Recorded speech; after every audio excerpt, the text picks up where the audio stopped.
And hello again from WJ Live, powered by the Western Journal.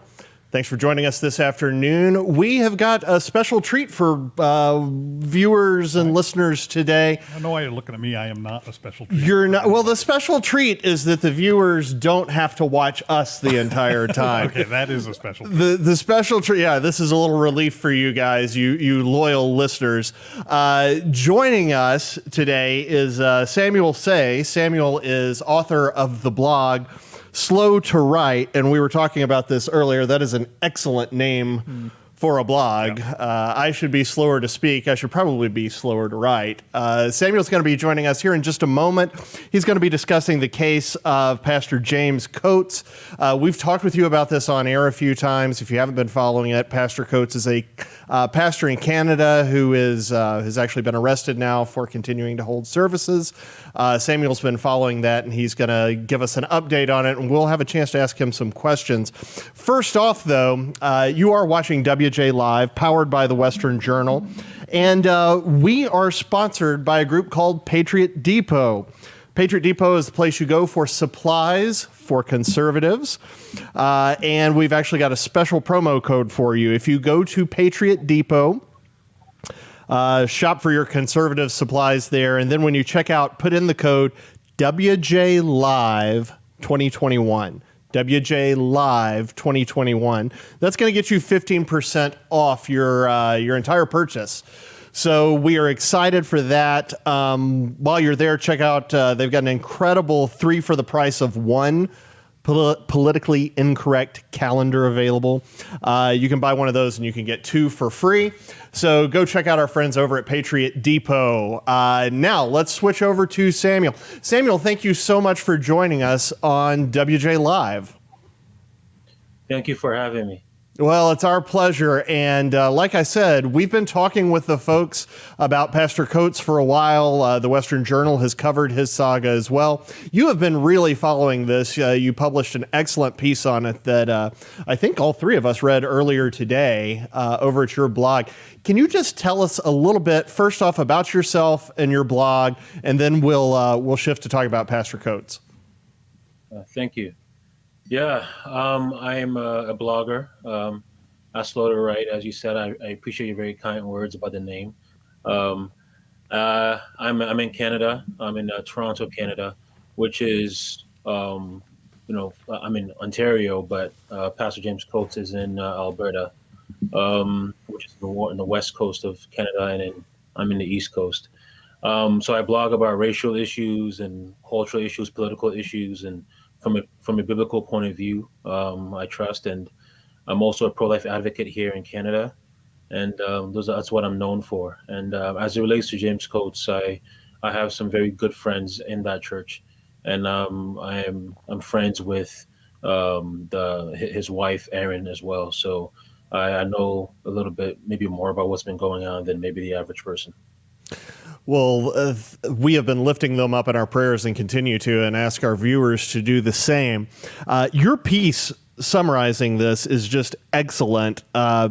You hit it just right out of the box here. You say in some ways the Canadian government isn't persecuting James Coates. Really, they're guilty of much worse. What do you mean when you say that? Yeah. One of my favorite Bible verses is not Bible verses, but just events in the Bible is when Stephen is being persecuted. He is being stoned to death. Christ himself, the Bible says that Christ rose up. He was standing up as you were seeing that. And when the Apostle Paul was confronted by Jesus as he was on the road to Damascus, Christ didn't say, "Saul, Saul, why are you persecuting the church?" He said, "Saul, Saul, why are you persecuting me?" Mm-hmm. Jesus is so tied to Christians because not only is he our savior, not only are we in him, we are baptized in him, but he is married to the church. We are his bride. He is one with the church. So when you offend one of the members of the church, not only are you offending or persecuting the entire church, you are also persecuting Christ himself. So I think I mentioned there that when you say that the church is not essential, you're saying the most important thing to Christ. Christ's bride is not essential, and you're saying that the bride's bridegroom is also not essential. So it's really persecution, not just against James Coates and the church in Canada. It's persecution against Christ Himself. That's excellent. You said you were friends with his wife. How is she enduring all of this? She's incredible. Now, I want to be clear. I'm not, we're not the closest friends by any means.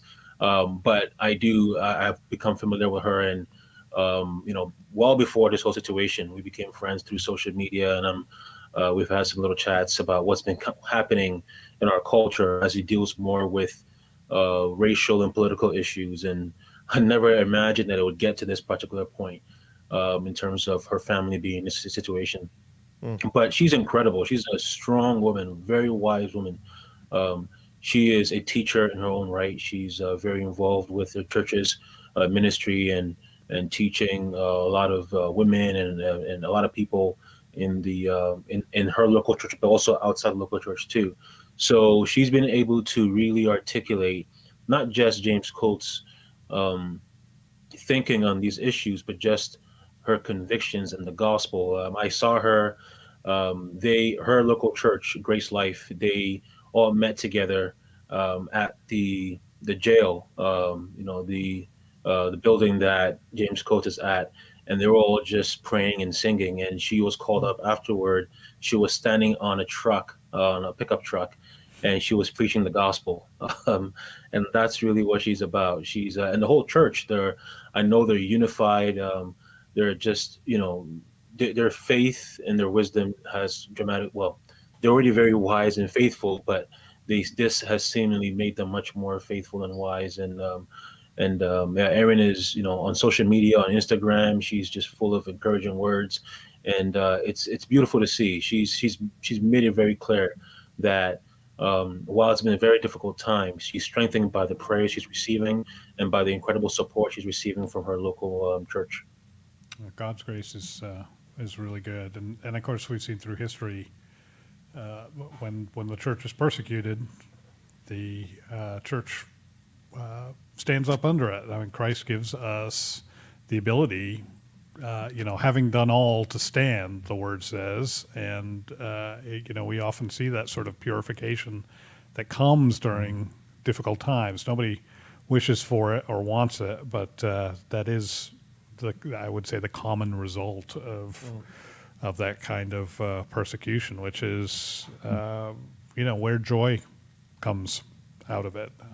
Not that I'd wish it on anyone, and certainly not for my family or my church, but the end result is often good for the church. So, Well, and the gospel spreads. I mean, there she is. There she is Samuel sharing says it. she's up there on the back of a truck sharing the gospel Yeah, with that's great. people who never would have heard it. So I understand there was another hearing today, Samuel. Can you give us just sort of an update on where Pastor James's situation stands now?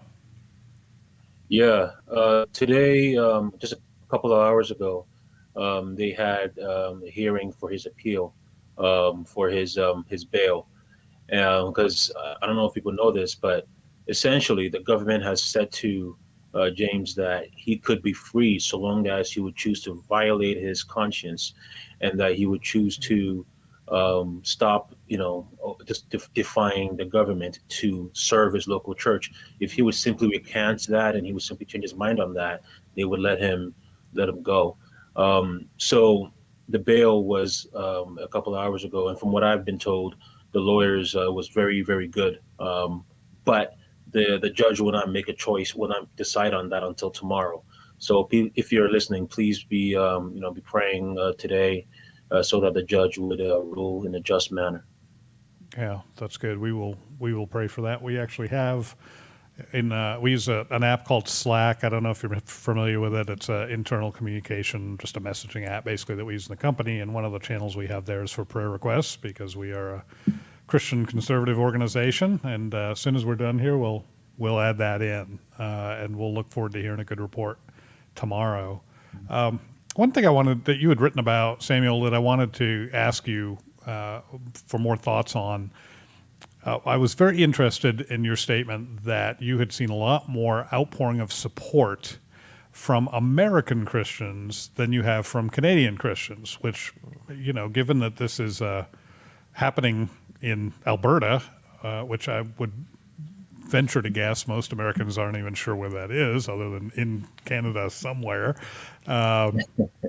It's north. But it's north. So it's part of America's hat, I think, is how we would, so many Americans would think of it. Maybe the brim of the hat, maybe it's the snap on the back. We don't know, but it's part. So it's just interesting to me that you've seen a lot more support from south of the border. So I guess a two-part question. One, does that continue to be the case? Have you seen any change there? And then why would you think that is? Was that surprising to you? And why do you think you're hearing more from Americans on this issue than from Canadians? Yeah, that's a great question. Well, in terms of if things have changed, I wouldn't say it's been wide and broad, but there's definitely a movement of churches now who've become fed up, especially after James Coates being, now in jail for a couple of weeks now. That I know of at least 10 churches in, I think, the BC area, which is British Columbia, also out north. Yeah, we don't know where that is either. Yeah. But yeah, British Columbia, where churches are choosing not to defy the government. I've been told by several pastors across Canada that they're now seeing in their own local areas several churches now starting to defy the government. So I think that's really, really encouraging to see. Now, in terms of why more Americans are really being more supportive, at least online, than Canadians are, I think a big part of that is because the number of Christians in America is bigger than they are, than they are in Canada. Also, especially the evangelical movement in America is much stronger than it is here in Canada. We are still a relatively, I would say we are a relatively young evangelical movement. We've had strong, in America, you've had a very strong evangelical movement for decades now, although things are, I know, starting to shift a little bit. But in Canada, many of the churches that I would say are strong right now are really only been around for the last 10 years. We have a very different culture in that sense. But I think especially there's also a very different view, not just of theology, but also of politics, or the theology of politics, or the theology of persecution or rights. In that, in America, I don't know if it was federally, but I think in New York, and please correct me, that I think churches essentially sued or took the state, to court. And from what I understand, I think the Supreme Court ruled in favor of churches. That's right. I think it's now, it's been more so, I think, received broadly across the U.S. A big part of that is because your Constitution is firm and strong, and that Christians, all Americans in America, all Americans know their God-given rights. In Canada, our laws are very different. So our Constitution really says that we have our rights and freedoms, which is including religion, conscience, peaceful assembly, association. We have all that, except within reasonable limits. And they say, once you have that clause there, of course, you don't have rights or freedoms. So part of the issue here is a lot of Canadian Christians would say, I'm not even sure if it would be in the majority. Nevertheless, there's a strong population of Canadian Christians who would say the government has gone too far. The problem is what they're doing is it's not necessarily unlawful according to our Constitution. So that's part of the problem here. So I would say it is, because even within that law, it says that within reasonable limits, they have to introduce a law that is justified. Now, of course, even then, we have to take it to court so that we can prove that what the government is doing is unjustified. Nevertheless, that difference is one of the reasons why so many Canadian pastors are choosing not to, really support James Coates because of that political difference. Wow. So there's potentially no way to win there. That's challenging. Samuel, what is the response in Canada, say, outside of the evangelical movement, that young evangelical movement? Are there Canadians outside of the church who are concerned about this too? Canadian, unfortunately, no. Well, Wow. there is, I would say, maybe a handful or less, maybe 2 or 3 politicians who have shown just a concern for what's happening. And I want to be clear, what's happening, James Coates is the only pastor I think that's been put into jail, but he's not the only pastor who's been fined and who could potentially end up in jail. There are several pastors right now in that position here in Canada across our provinces. And for you Americans, provinces is like basically our states. Just kind of, I think we know that. I think we know that. That are, again, north. We don't know what they are. We can't name them, but I think we know they exist. Yeah. Well, Samuel, this is happening in Alberta too, which I've always understood to be a fairly conservative area. Well, that's one of the biggest indictments against the so-called conservative movement here in Canada, that the most seemingly conservative province is not at all conservative. Wow. By Canadian standards, it's conservative, but by American standards, Alberta would be an extremely progressive province. That's what we're dealing with here in our nation. Not to get too political here, but just to give you an example, during the election, the Canadian media here did their own polling just to see who would win the election, between Joe Biden and Donald Trump if it was happening in Canada. Not only, of course, I think it was roughly 90% of Canadians would have voted for Joe Biden, but in Alberta, the seemingly conservative province, I think Joe Biden would have won there by 75 to 25%. Wow. Yes. So that gives you a picture as to what we mean here when we say conservative. Now, of course, that 75% is still a lot better than every other province here in Canada. Alberta is, again, more conservative than other provinces, but it's not really conservative. So is the indifference there, is that a function of this being maybe perceived as a religious matter, and so secular Canadians just don't care about it? Or is it a broader civil liberties thing where they just presume the government is going to do the right thing, so why really worry about it? Yeah. Well, one of the issues is we Canadians, we're rarely upset unless Understand? Yeah. A very polite people. Yeah, they're so polite. Yeah. Yeah, we don't get upset unless someone is. I'm going to get in trouble for saying this by fellow Canadians, but we don't fight. We don't get upset unless someone is fighting for liberty. That's essentially how it works. So if people are angry, the anger is going to be more with the church. And I know this for sure. They've received hate mail. Many people are with the government. So now of course, they're receiving so much support within the church, but outside the church, overwhelmingly, it's they're receiving a lot of hate. But the media is also not covering it too much. It's not really big news here at all. It's only being covered by the local media, and then Christians across Canada know about it. But outside, I would say roughly 95% of Canadians don't know what's happened to James Coates at all. And that's probably me being fair to what's really happening. Maybe more like 99%. So it's not really major news here, which is pretty concerning. Yeah. I'd like to read a quick passage from a piece you wrote back on the 20th that we really liked, and just sort of get your thoughts on it, get you to expound on it a little bit.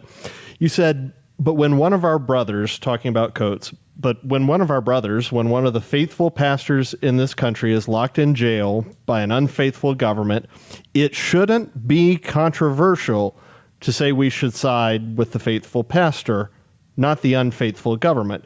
James Coates isn't resisting what God has appointed, the government is. Can you expound on that just a little bit for viewers? Yeah, that is. I'll tell you. I was a bit nervous writing that article. I don't get nervous easily, but unfortunately, I've become prone for saying controversial things that I wouldn't think would be controversial, but it ends up being controversial. But We know what that's I mentioned like. that. I can imagine. Yeah, I wrote those particular words because addressing that issue, addressing that I disagree with the government here and I am sticking with James Coates is controversial. A lot of pastors would privately say they're concerned, but they would be uncomfortable saying that publicly because of the fact that many of their own members would side with the government, that many of their pastor friends, ministry friends would side with the government on this issue. And also many believe that if churches speak out against the government, then the government will be even more unwilling to do justice for the church, which is Fear of backward reprisal. thinking. Exactly, which shows how bad things already gotten already. Yeah.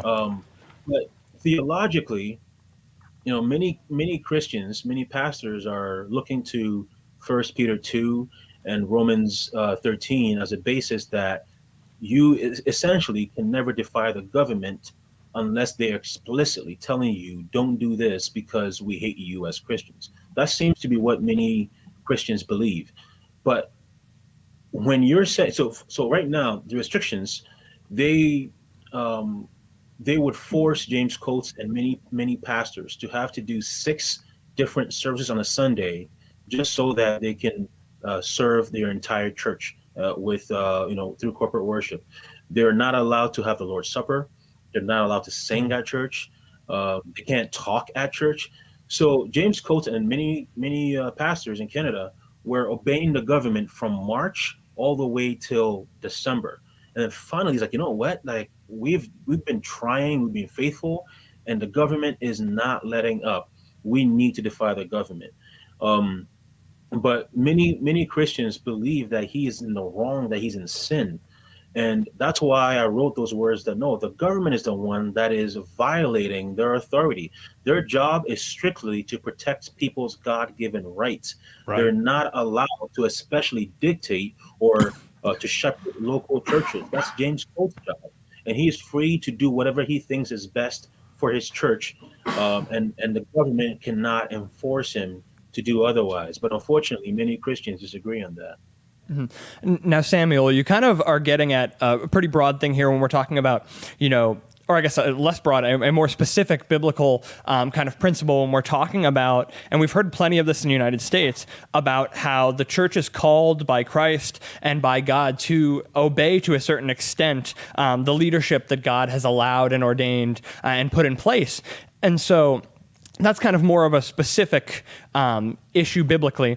But in the United States, you also got at we have an older evangelical movement here, a little bit more time for division to grow in the church as well. And so we see a lot more of that political division in the church here, I think, than you might in other, less developed evangelical communities and biblical communities, Christian communities. And so down here, we've heard, outside of the kind of specific biblical claims, we've heard a lot of this general idea from kind of more progressive Christians that it's unloving and it reflects poorly on the church when folks aren't masking, when folks are meeting for larger church gatherings, when they are kind of disobeying government and saying, we're going to praise the Lord and sing on Sunday morning. We're going to meet for, small group, large group, what have you. We're going to have kids ministry on Sundays. And I just kind of want to ask, is that something that you see in the Canadian Christian movement as well? Are you seeing that kind of broad claim that it reflects poorly and that it's unloving for the church to get at, these issues and to disobey in that way? Absolutely, absolutely. While we are a relatively young evangelical movement, we're highly, highly also, in an odd sense, influenced by those American voices. Absolutely. And, I know that church has been receiving those kind of sentiments a lot, where they're claiming they're not loving their neighbors. But as James Coates has said several times before he was arrested, he's doing this out of love for God, out of love for his church, and out of love for his neighbors. Also, the way things are right now, if you are a local pastor, especially in Alberta, you're not allowed to open your church to people who are not part of the church already. So if an unbeliever wants to come in and hear the gospel, you essentially can't do that. You have to go through so many hurdles to make it happen. And that is not how it should be. It should not be okay to turn away anybody. And that's not loving. And he's also mentioned, without going into too much detail, one of his members at his local church died because they did not receive the adequate kind of health care that they needed because of how crazy right now things have been with hospitals. So he did not, I think the person needed a surgery that they didn't get in time because of how we've been reacting to COVID. And right now too, this is even outside the church, God calls us that we have the right to work. If the government says, no, you don't have the right to work, when God has given you that, how is that loving? So, what he's doing, he's definitely receiving the same kind of words that you're hearing in America. And, it's very concerning. It's very disappointing. And so what it sounds like you're getting at there is that there is kind of a huge disparity, even in the Christian community, between folks who understand love in the biblical way and understand love in the kind of more cultural way, which is, as we kind of know as Christians, deeply watered down in the culture. What love means and how love works is just completely misunderstood, if not just deeply watered down in the culture. And so kind of what's responsible for that disparity? Where is that coming from? And what would you say to the Christians who are kind of reflecting more of the cultural love and abandoning those biblical principles of love in our communities? That's a great question. One pastor that I love dearly, but this one pastor said to me that, he is okay with the government. So he's okay with churches defying the government. Now, I'm saying this as it relates to the question, but he said he's okay with the church defying the government. But the problem is that it just looks bad that it should be the church leading the charge. It should not be the church that would be controversial. Well, I'm like, wait a minute. We are the light of the world. Right. We are the salt of the earth. As John MacArthur says, we are the original Protestants. We should not be waiting for unbelievers to do righteous things. It should be on us to be doing so. It would be a long wait. Part of it. Exactly. And there's a fear that if we do the right thing, if we do the controversial thing, they will hate us. But newsflash, they already hate us, right? The world already hates us. But sometimes they don't hate us because we're not giving them the opportunity to realize how much they hate us, right? Now, I'm not saying I want us to be hated. Of course not. Who wants to suffer, right? Nevertheless, the Bible does say that all those who desire to live a godly life will be persecuted, and that we should not be surprised when the fiery trial comes upon us. So, to answer your question, a big part of the reason why I think we talk about love, really what we mean that we should be a fearful people, we should be afraid. And we've defined love as any action that does not offend people, which would then give them a basis to hate us.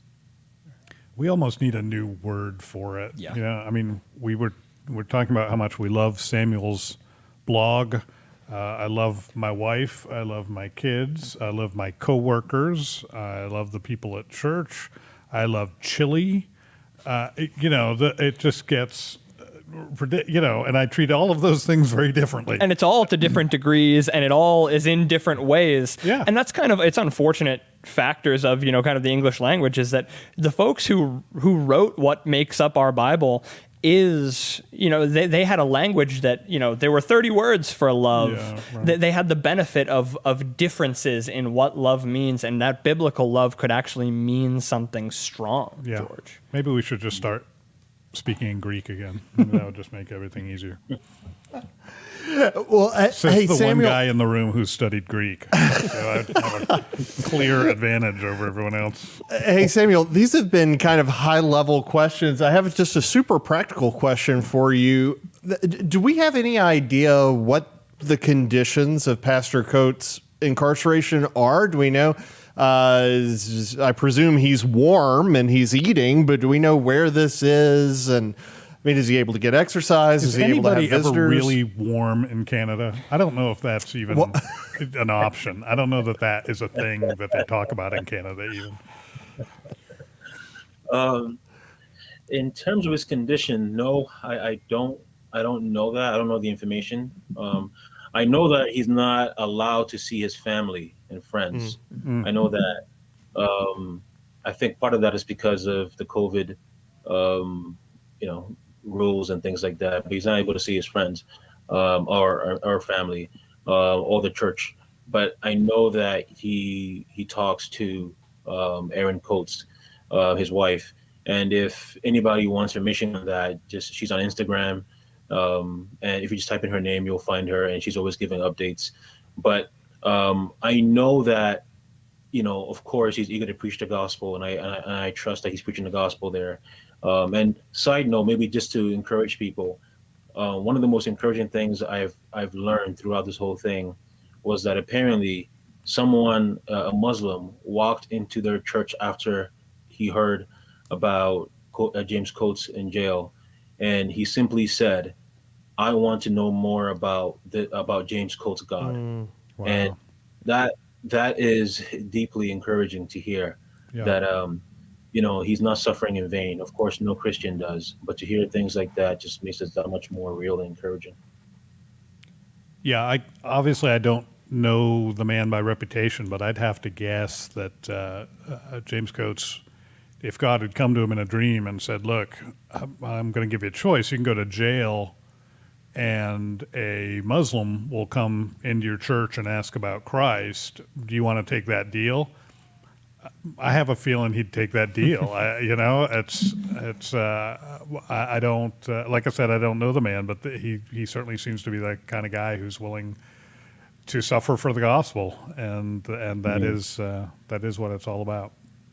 So, Samuel, we've talked about Pastor James's role in this and his wife's. We've talked about the government's role in that. I'm curious to know what you see your role in this as. How do you, or how would you like to be seen? What role would you like to have in communicating about this and maybe resolving it?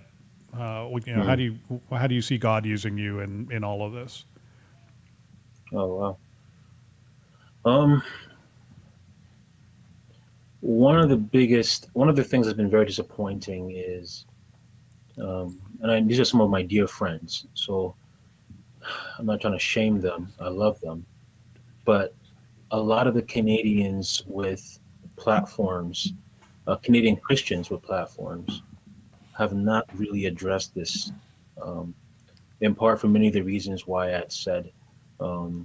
And I figure that since Americans know that I'm a Canadian blogger with a bit of a platform, that I could use that to highlight what's happening and really just to encourage Christians from America, Canada, or anywhere who might be watching this or reading my blogs, just pray for James Coates and pray for his family, pray for his church, and pray for the Canadian government and the Canadian church as a whole. Things are very difficult. This issue is not, again, he's not the only pastor right now who could be, who's losing his freedom. Many others are on the verge of that. and there are certain bills being passed here that's going to put many more pastors in jail in the future. The Canadian church right now is in a very, very difficult position, and in many ways, it's because of our own choices and not, being willing to be controversial, not to offend people, but just being unashamed of the gospel and unashamed of the truth in many ways. So I just want to help magnify James Coates' voice and his church's voice, and that'd really be it. That's great. And that's so important. I mean, this is not happening in China. This is not happening, on the other side of the world. Well, it is happening there, but we're not talking about that case. We're talking about, just over the border. We think as Americans, I think that this can't happen here. And I think this is a great example that, yes, there are cultural differences, of course, between Canada and America, but they're not that great. If there's any, I think of Canada and maybe the UK as the two countries that are most similar to the US culturally. And if it can happen there, then, how far away are we from it happening here? And that's it should be a real wake-up call, not just to Canadian Christians, but to American Christians and Christians around the world. What a great answer there, by the way. You ask a fella, hey, what do you want your role in this to be? And his response is, I want people to pray. Yeah. I mean, that's that's a pretty neat testimony there. When you ask somebody what they want their role to be and they talk about other people and not themselves, that's usually the heart of a believer right there. That's the heart of Christ. It is. I've taken to saying this lately to people, Samuel, but that is Christ in you. And it's really just a cool thing to see. It's cool to see God working through people and people who are willing to be the hands and the feet and the mouths of Christ. And so that's an encouragement, should be an encouragement to all believers to see him working through you, Samuel. It certainly is an encouragement to me, and I'm really grateful we had you on the show today to give you that voice, give you more of a voice. You already have one, obviously. Well, hey, Samuel, tell our viewers where they can read that, where they can read you. What's your site? Slowtowrite.com. That is slow, SLOW. I have to spell. I'm not very good. I'm a writer who can't spell. Slow to spell. Yeah, exactly. Then PO and then write as in writing .com. They can find me on all social media as Slow to Write. Fantastic. Samuel Say, Slow to Write. Thank you so much for spending some time with us on WJ Live, and we're going to want to have you back on for updates on Pastor Coates, and probably just to visit. Just terrific having you with us today. Oh, thank you so much. It's been a pleasure. Absolutely. It's been our pleasure. Well, folks, thanks for joining us today on WJ Live. Remember, if you're watching on YouTube, well, first off, if you're not watching on YouTube, you can jump over and watch us on YouTube at youtube.com/WJ Live. While you're there, be sure to click the subscribe button. And after you click that, you'll be able to click a little bell off to the side. That bell is going to make sure that you get notified every time we go live. So essentially, you've heard about shadow bans. That's going to help get around that and make sure that really, even if big tech doesn't want you seeing us that much, you're still going to see us when we go live. Which they don't. They do not. Yeah, they do not. You can't miss these faces. As George is fond of saying, it'll really gall them too. It will. It's a nice way, without sinning, to kind of poke big tech in the eye, which is. We also have several ways to sin and do that. There are those options as well. We limit those to the newsroom. Yeah. As we're fond of saying, we are powered by the Western Journal. We thank you for your support just by reading articles, spending time on the website. If you feel led to support us in ways other than that, you can go to westernjournal.com/join. westernjournal.com/join. There's several options there where we provide really some pretty neat benefits for folks who decide to subscribe. Again, we are here every Monday through Friday, 5 p.m. Eastern, 2 p.m. Pacific.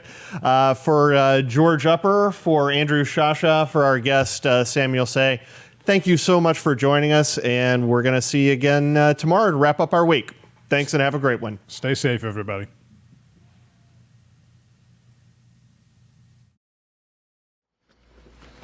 Josh, did you hear? They're putting the Libertarian back on the podcast. No. Oh? You didn't see the calendar? No. You should talk to Kayla about that. Yeah. Yeah. Okay.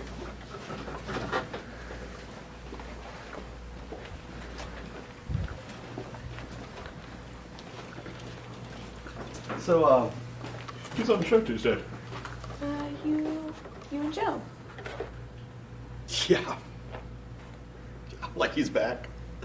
Yeah, no. You and Joe. You The should Libertarian? Yeah, Libertarian Joe. He's not back. You should just go in the studio and check it out. You're messing with me. Okay.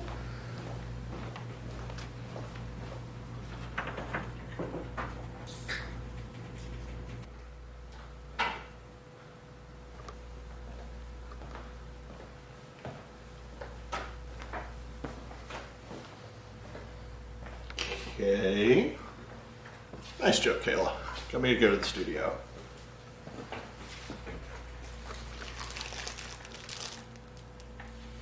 No!